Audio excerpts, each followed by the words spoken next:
Today's world thrives on business, trade, and the vast opportunities they present. At the heart of it all lies the crucial role played by global banking systems. Think about it, every day close to 1 trillion transactions unfold. Whether it's depositing a check, making a UPI payment, or availing loan services, there's a powerful system working tirelessly behind the scenes. That's where Trust Fintech Limited steps in as a leading developer of core banking software. Good morning, friends. I invite all the investors and information seekers from capital market to this interaction. This interaction is promoted by Corporate Capital Ventures, who is acting as a lead manager to the IPO of Trust Fintech Limited, and presenting Trust Fintech Limited here for this interaction. Before initiating the interaction, I would like to suggest and disclaim that this interaction should not be construed as a investment advice, and we are not inviting or soliciting any kind of subscription to the upcoming IPO of the company. The interaction is only and only for educational purpose and for dissemination of information of the business model of company. We are acting as the lead manager to the IPO. Corporate Capital Venture is the lead manager to the IPO. We are not registered with SEBI as an investment advisor or portfolio managers. We are registered as the category 1 merchant bankers. So I invite you all for this interaction and taking inputs for your investment journey. Let me introduce Mr. Hemant Shafle, who is the Managing Director and CEO of Trust Fintech Limited. Hemant is a first generation entrepreneur and instrumentation engineer by qualification. He has 3 decades of BFSI and software industry experience. He has been government nominated member of Maharashtra State Board of Technical Education. He is president of Vidarbh Vaibhav NGO, and he is serving as the director of Nagpur Nagarik Sahkari Bank and chartered member of TIE Nagpur. In his earlier life, he has served in Rama Synthetics, Bombay Dyeing, and SR projects. Thank you very much, Mr. Safle. I would also like to introduce Mandar Dev, who is the director and CTO of company. Mandar is a tech leader of 3 decades of experience in BFSI. He is leading overall software development and integration vertical in the company. He is expert in developing and designing large-scale IT systems.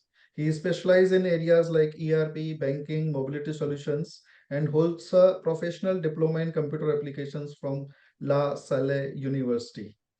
I would also like to introduce Mr. Amit Kumar, who is a nuclear scientist by qualification, became a startup entrepreneur, and now acting as a coach and mentor for a lot of SME companies. He is the founder of a platform called MSMEx, which helps, handholds, advise, guides lot of companies from SME in their growth journey, and he act as a coach for their multi-facet growth. He also try to raise fund for these companies through SME and different platforms. I would like to introduce Mr. Hemant Shafle, who is the Managing Director of Trust Fintech Limited, and Mr. Mandar Dev, who is the Director, Technical Director for the company, and Mr. Amit Kumar, who is the founder of platform MSMEx, which is a very beautifully platform designed and built by Mr. Amit Kumar. Introducing Trust Fintech is a company which is into providing solutions to the core banking products for the banks, cooperative societies, and NBFCs. So the company is an emerging player in the digital banking play of India. And with this, during this interaction, you will find what are the company's objectives, what is the growth plan of the company, and what is the business model. So I welcome you, Mr. Hemant. Thank you very much for sparing time for this interaction. Thank you, Mr. Mandardev, and thank you, Mr. Amit Kumar. Mr. Hemant, I would like to invite you to give Thank you. Thank you, Mr. Thank you, Mr. Kulbhushan ji. introductory. Yeah. Thank you, Mr. Kulbhushan ji. We started our journey way back in 1997. We started with a small solution in COBOL for branch automation. And thereafter, in 2006, we migrated to our first core banking solution on that .NET platform. Thereafter, we have released almost 4 versions, and now the latest product is almost on the latest technology and is serving more than 150 banks. We have a team of about 300 plus people giving services across 10 countries.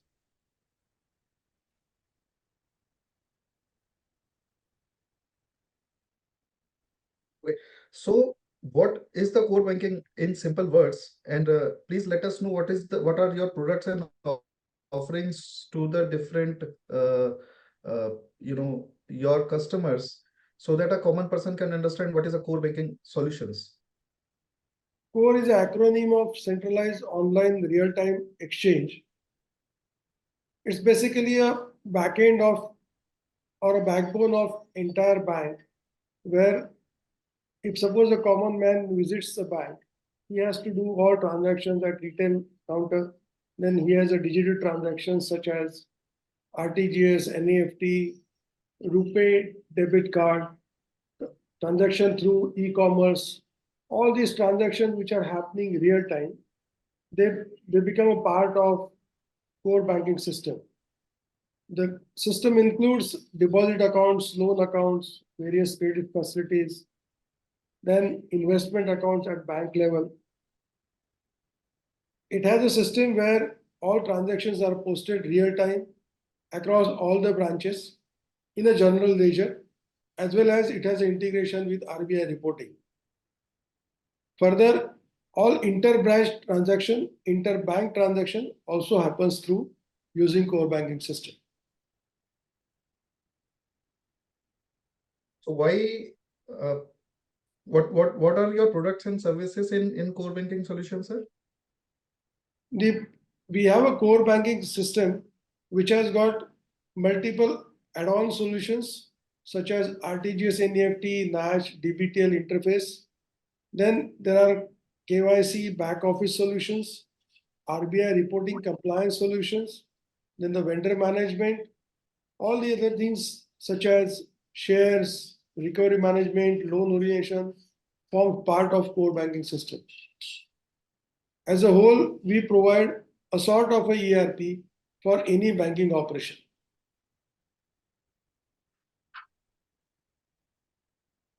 Coming next, why core banking SaaS system of large banks are not suitable for cooperative and mid-tier banks, sir?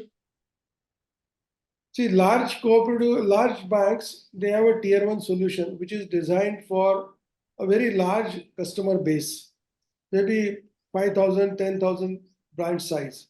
The technology used there is typically Unix platform with enterprise versions of database like Oracle. The overall cost of ownership of entire platform, whether it is on a SaaS base or whether it is on on-premise base, is substantially high. At the same time, if they want to put that entire solution, they will require a lot of bandwidth. As a whole, the entire cost of ownership is substantially high. Apart from that, the tier 1 solutions, they do not offer India-specific customized tailored solutions. They have a global product which needs a lot of customization to meet the Indian requirements. All in all, banks require at least 20 to 25 add-in or add-on modules to really suit to the Indian environment. Hence, for a bank, it becomes very difficult to adapt to the tier 1 solution. So here I would like to take Right, Mr. Amit Kumar also. I invite Mr. Amit Kumar also for this interactive discussion. Amitji, you are also requested to interact with the management. Yeah, thanks, Kulbhushan ji. So, Hemant, I have the next question related to what you just said.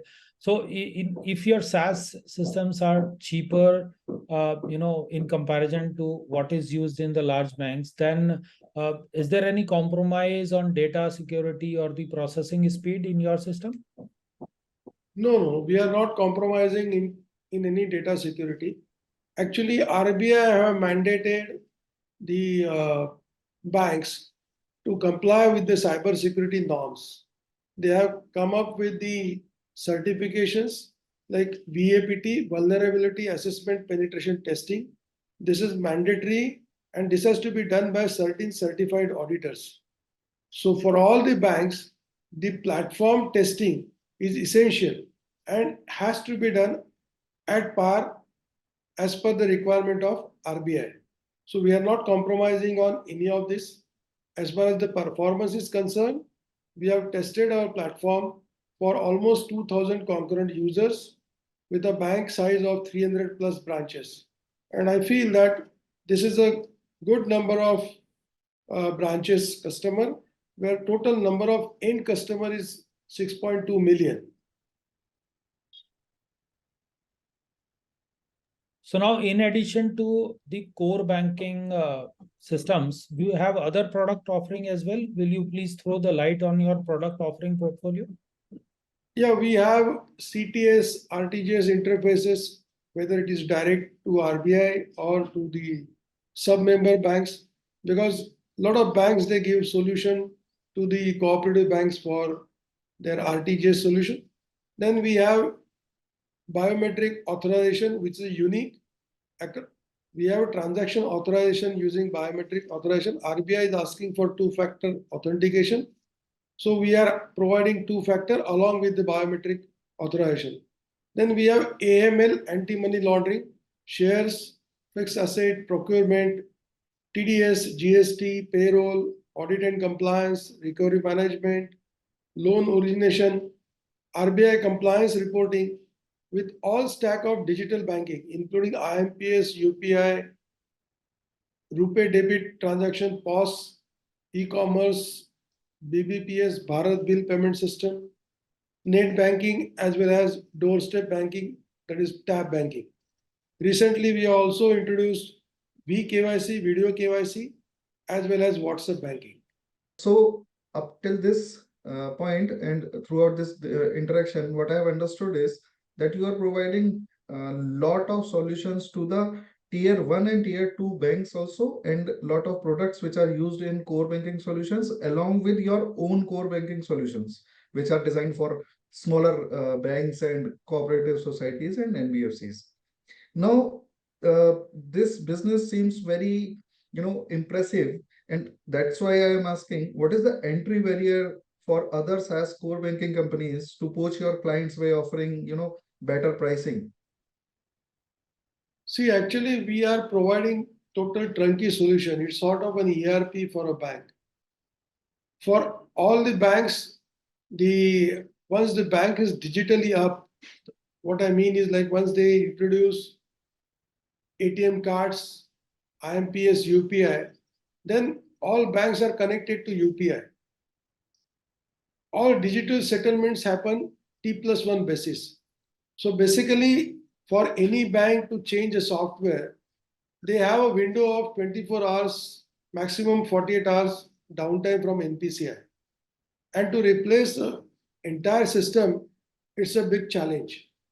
Apart from that, there is hardly 10 to 15% maximum cost benefit what other vendors can give. So the confidence what bank have with our reporting system, our MIS, is that they will not move to different solution with even the advantage of maybe 25%.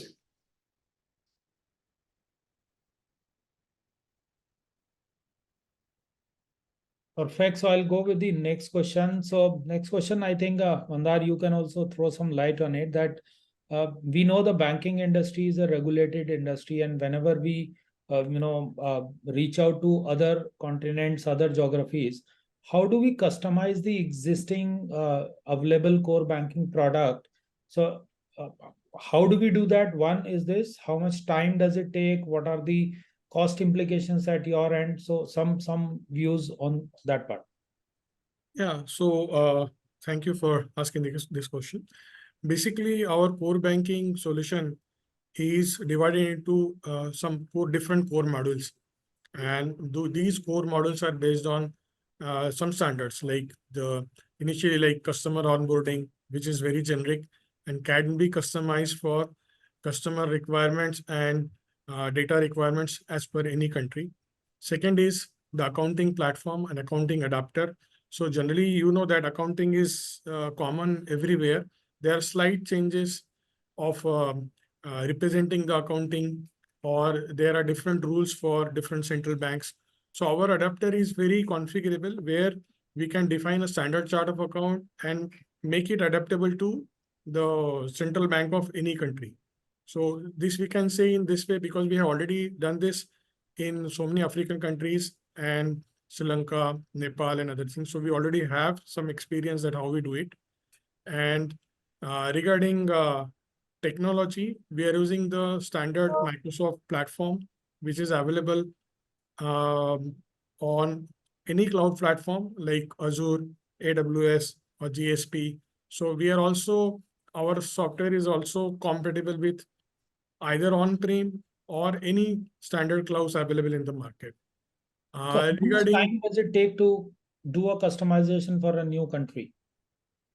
Yeah, it depends, but generally it is 2 to 3 months max. And how much, like percentage wise, how much you have to customize? Max, you can say 20 to 35%. Okay, so if we are opening a new geography altogether, only 20-25% customization is required, and within 2 to 3 months, Yeah. the solution can be made ready for a completely new central bank or a new country. Yes, perfectly right. Yeah. Perfect. Thanks. So now, Hemant, coming back to you with such a interesting and a robust system, help us to understand some of the eye-opening facts which your core banking system has already achieved and set some interesting benchmarks in the industry. See, actually, when we started our journey, we were like taken not very seriously. So we competed with all tier 1 vendors when we bid for large banks. Large, I mean large cooperative banks. There we interacted with big 4 consulting companies, and they have certain benchmarks on the performance of our product. So when we showed them all our richness on the entire stack of core banking along with the add-on modules, they were happy with the functionality, and they were asking us whether we will be able to serve such a large number of customers and all. So they have given us a task to prove ourselves on a benchmarking platform. And we are happy to share that with 2,000 concurrent users on an Intel platform, we are able to deliver 300 TPS, transaction per second, which is a record time. Apart from that, then we have a benchmarking for about 6.2 million customers, interest calculation, less than 100 minutes.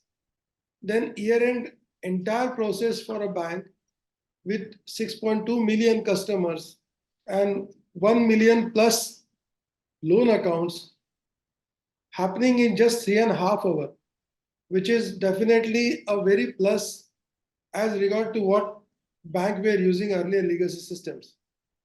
Apart from this, we are able to now we have like 2 lakh transactions are coming in the Pradhan Mantri Yojana, where farmers are paid 2,000 rupees every quarter.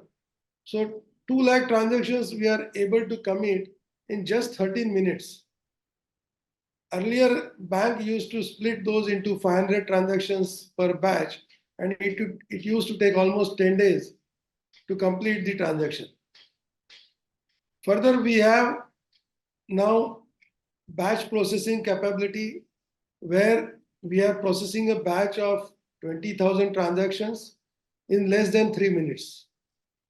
We are processing the shares dividend transfer for the shareholders, almost 1 million shareholders in less than 10 minutes. So this is something which has come up on the platform which was made available for us to prove the performance of the system.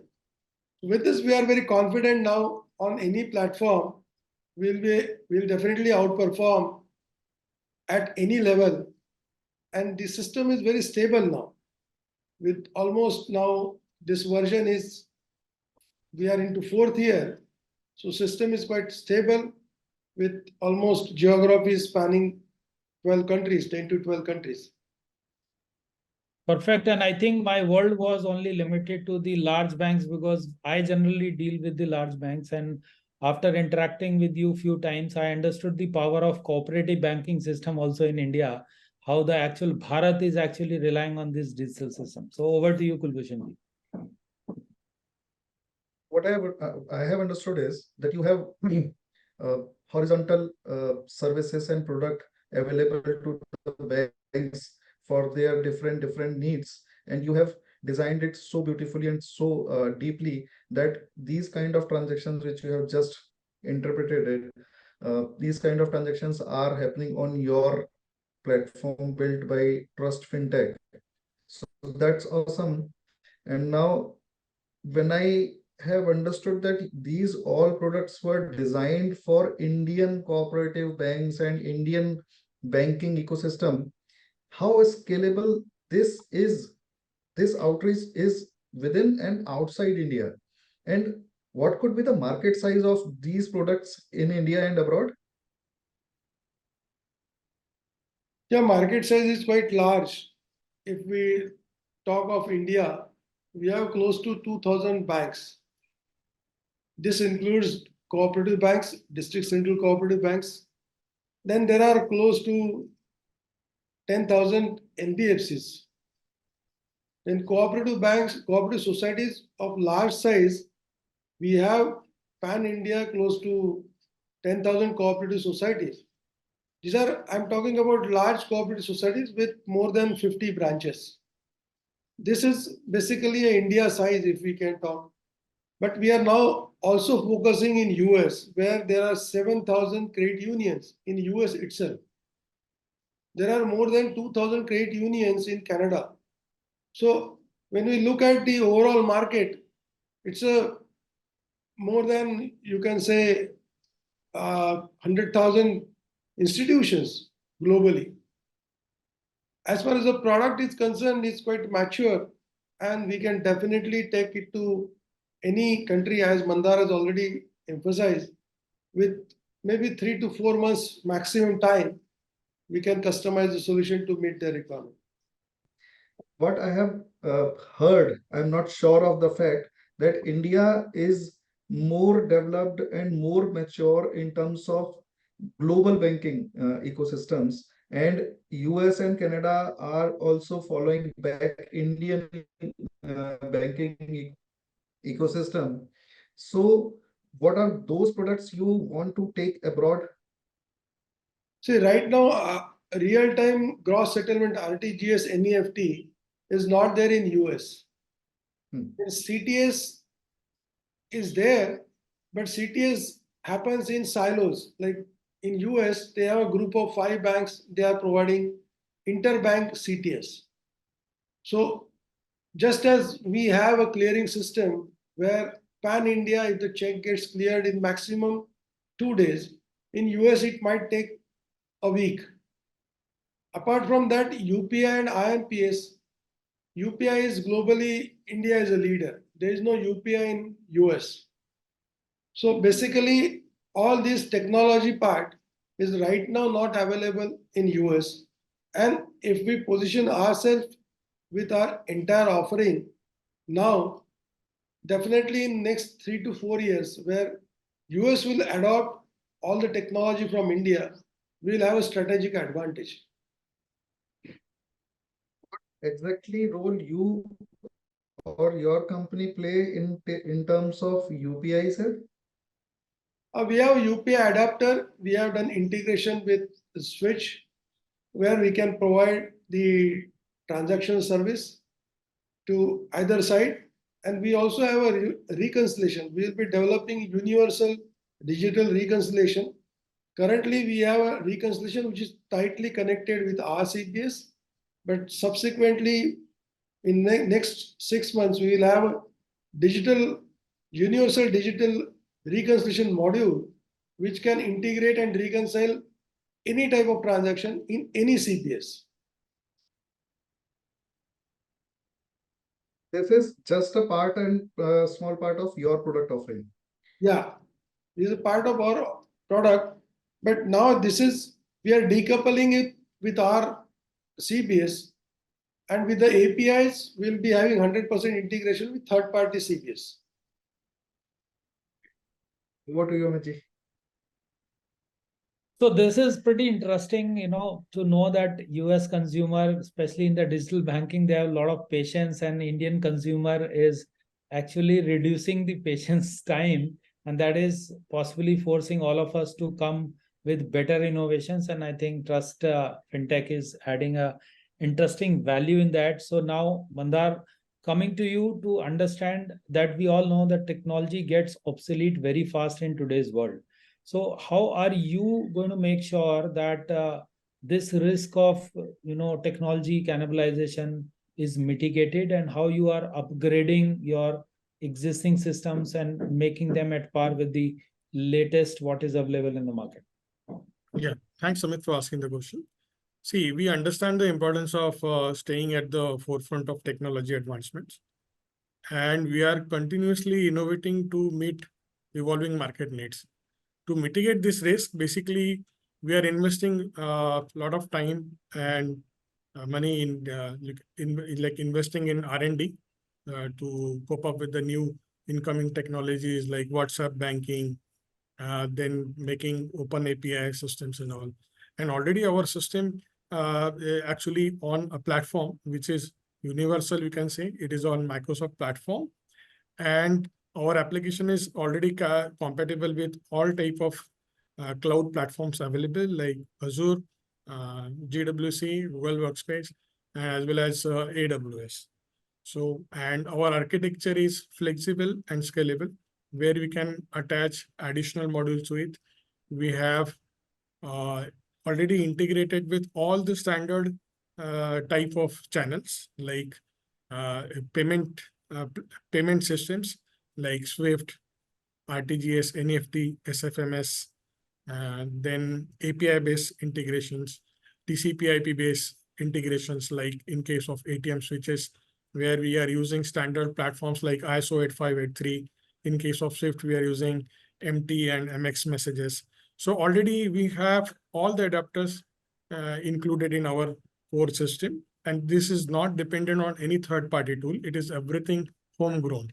So that gives us additional advantage to even cope up with the new system. So recently we have also completed WhatsApp banking. So that's what I want to say about it. Perfect. And I think it's a very good combination of upgrading the technology while the regulatory system of overall the banking regulatory system is also changing. So yeah. I understand your tough task there, where technology upgradation is one part of it, but the overall regulatory system upgradation is also there, and you have to make a sync of it. So how do you make this balance? Yeah, basically, in case of compliance, if there are financial compliances, that is one.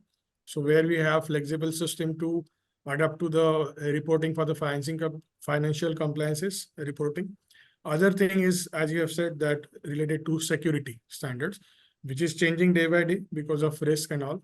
So see, we have already getting our software tested with industry standard system, which is called as WASP, which is a standard protocols and method used to test any web-based application.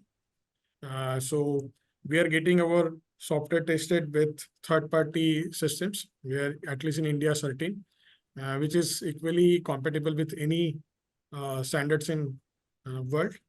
And like you said that the security challenges are there, but as we are not using any open source, we are at less risk because we are using only Microsoft platform, and we are modifying our system to cope up with all the security challenges like encryption methods, data security at rests, and even data security at you can say transit. So we are keeping track of all those things also. So Perfect. meet the compliance requirements. Sure, thanks. So Hemant, my last question to you. I also have seen your investor presentation, and I know that some of the large banks are also in your customer list. Though while your SaaS product is primarily for the cooperative banks and the mid-tier banks, how you are catering to these large banks? Yeah, we have API integrations and adapters for tier 1 solutions. Those we have deployed at multiple commercial banks.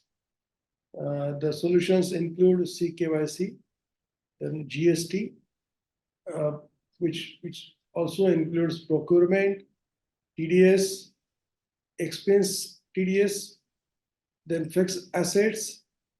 Apart from that, we have deployed PFMS, Public Finance Management Systems.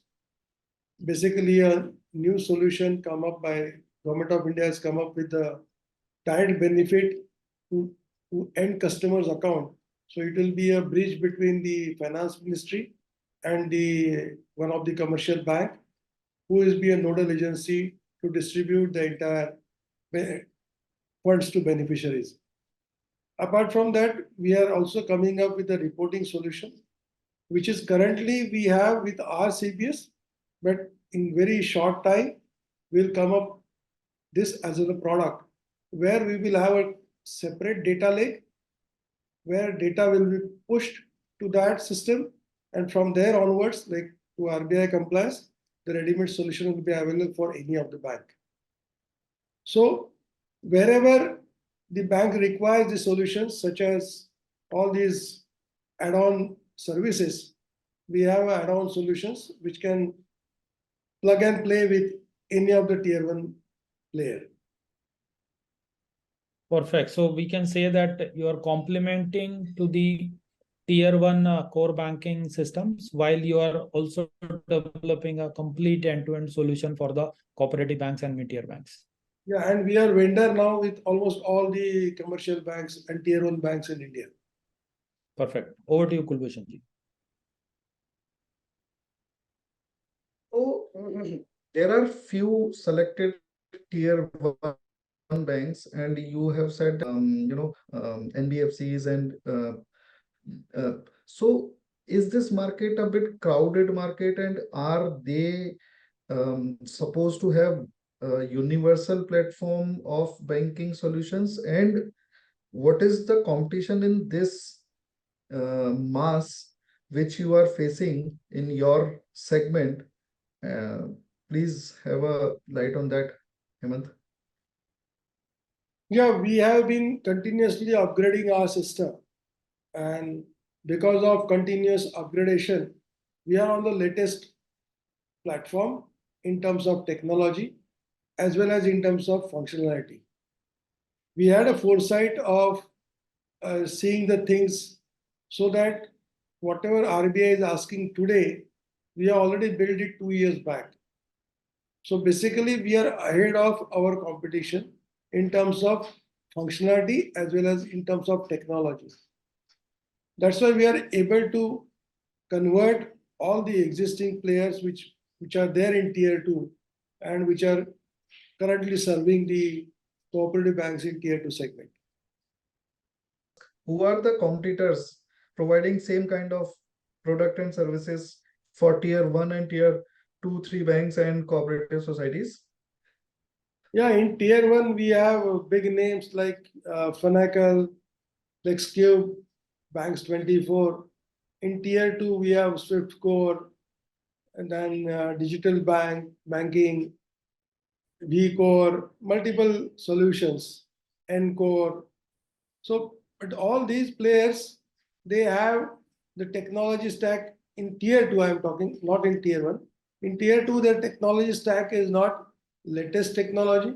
Some of them have migrated to core banking on a different platform, which was actually not true browser-based solution. They have made a hybrid browser solution. So basically, from migrating from that solution to true core banking on the browser solution, it's a challenge for them. That's why we are finding it very easy for us to move to them and then get those clients. And we also changed almost all the tier 2 customers in last 2 years. We have a case study of more than 25 customers, almost 4 to 5 customers from each of the competitor, where we have replaced their solution. And now we have a complete stack which is ready for migration also. So now this gives comfort to the upcoming banks also that yes, we have replaced at this such and such location. And we have done this replacement like we have a standard prototype, we have standard protocol, and we ensure that banks get migrated within 24 hours once they complete the UAT and the simulation. There is a process of implementation. It takes close to 2 months, but when it comes to changeover, it is less than 24 hours. So there is a comfort to all the banks also to move on our system. So thanks, Hemant. What I have understood from the whole interaction is that Trust Fintech is a company providing SaaS products to the tier 1 banks, acting as an enabler for their platform and acting as a complete solution for tier 2, tier 3 banks and cooperative societies and NBFCs. And now when the world is getting universal toward a same reporting fashion and same reporting formats to the regulators, every financial player is required to have their own set of platforms which are providing that kind of crisp and quick and precise report which is required to be given to the customer, to the regulator, and reconciliation of their own data points and everything. So you are having a wide range of product and services offering to these clients and sometime acting as an enabler, as you just said. Now you are ready with these kind of products available in India, and as Bharat or India is leading the way from the forefront in case of digital banking, so these products and services are also ready to be migrated to the global destinations, and that is how your company is placed today with all product offers and services ready for ready for launch and ready to grow in vertical and horizontal manner. And these all products are established and authenticated by different agencies, and you are ready for your next growth. You are ready to face the next growth phase. So is this my correct understanding, and would you like to add something in your concluding remarks? Yeah, you are exactly right what you are saying. Yeah, India is a global leader in the financial technology sector now, and we are well ahead of Western world in terms of technology, in terms of delivery channels in digital era. We are an emerging player. We have established our product over a wide range of situations, institutions, countries with business rules different, with reporting standards different. And it's almost a journey of almost 15 plus years as far as the core banking is concerned. The product is quite mature, and with this, we want to go worldwide in coming 3 years. I would like to invite all of you to participate in our growth journey. And with this, I would like to thank Amit ji as well as Kulbhushan ji for such a nice interaction. Thank you very much. Sir, your Thank you. Thanks a crisp, lot. your crisp concluding remarks.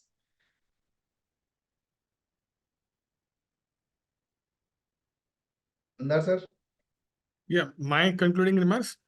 Yeah. Crisp Yeah, sorry. concluding remarks, Yeah. yes. Yeah. So basically, I'm like you can say I'm enthralled to say that I'm very aggressive now to work harder and harder so that we can achieve our dreams and conquer all the world with enhancement of our product with new technologies and new challenges. That is what I can say. Right. So, Amitji, what are your takeaways from this interaction? So my takeaway is that I get mesmerized when I see that a company which is Trust Fintech sitting in Nagpur with a team of around 300 people and building, silently such a robust product and spreading out in a market and catering to a market which is a real Bharat. And further, when I get to know that the same product is also penetrating into countries like US, where we are showcasing that the digital power or digital fintech power what we have developed in India, that also is going to help those geographies. So that way I get thrilled to interact with such businesses, such companies, and I'm sure that the audience who is going to see this video, they will also appreciate these facts. So thank you very much and all the best for your upcoming endeavor. Thank you. Thank you very much. So, investors, you would be interfacing with this IPO very soon, and we'll be sharing all the IPO details at the correct point of time. Thank you very much. Thank you. Thanks Thank a lot. you.